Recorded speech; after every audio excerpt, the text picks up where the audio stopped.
نحن في المغرب لا نبيع ولا نشتري. نحن في المغرب نحب العمل بجد واجتهاد.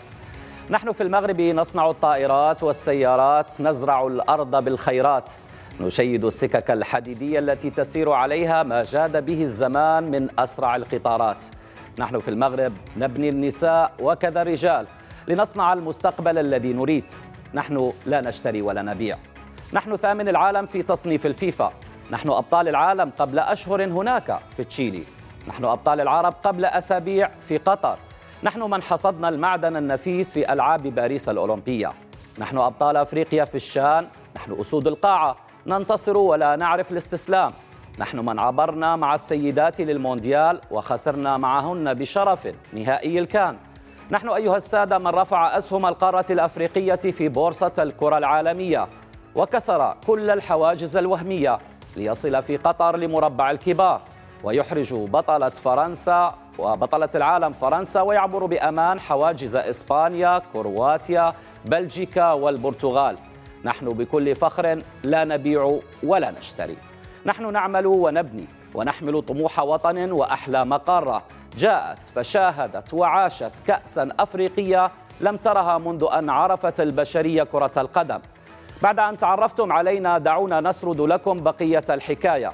مشاهد غير مسبوقة من المطارات إلى الطرق والقطارات وصولا للفنادق والملاعب ومدن وقرى تعيش شغف الكورة وأهل لا يعرفون سوى الترحاب والكرم.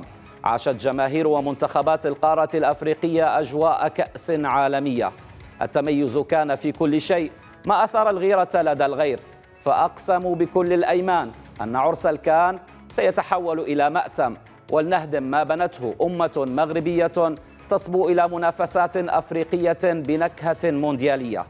البداية كانت مع إعلام الجزائر، ثم انتقلت العدوى للبعثة بمختلف انتماءاتها، ومع مرور الأدوار جاء الدور على البعض الذين كلما فشلوا كرويا علقوا الفشل على شماعة التحكيم وفقا لنظرية المؤامرة والكولسة التي ألصقت ببلد ذنبه الوحيد أنه أكثر في الترحاب وهيأ الظروف لمنافسة أفريقية بنكهة عالمية. لنصل بعد ذلك إلى الفصل الأخير من الحكاية.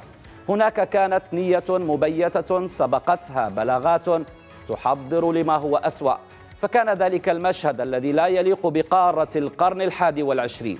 وبعيدا عن أي كلام منمق وبعد فوضى الانسحاب ثم العودة وبعد كل التصرفات الخبيثة والتصريحات اللئيمة والضغوط المتعمدة، اتضح لنا وللعالم أجمع أن المغرب يسير بسرعة تتجاوز كثر، حتى في رياضة كنا نعتبرها ولا نزال بوابة للتسامح والإخاء والتنافس الشريف لا للتآمر والتدليس. انتهت منافسات الكان وقد حطمت كل الأرقام، فكأس المغرب الأكثر جماهيرية حيث تابعها في مدرجات الملاعب المغربية العالمية أكثر من 1,200,000 متفرج، وأكثر من 2.5 مليار حول العالم استمتعوا بها عبر الشاشات، لتسجل بذلك أرقاما قياسية غير مسبوقة.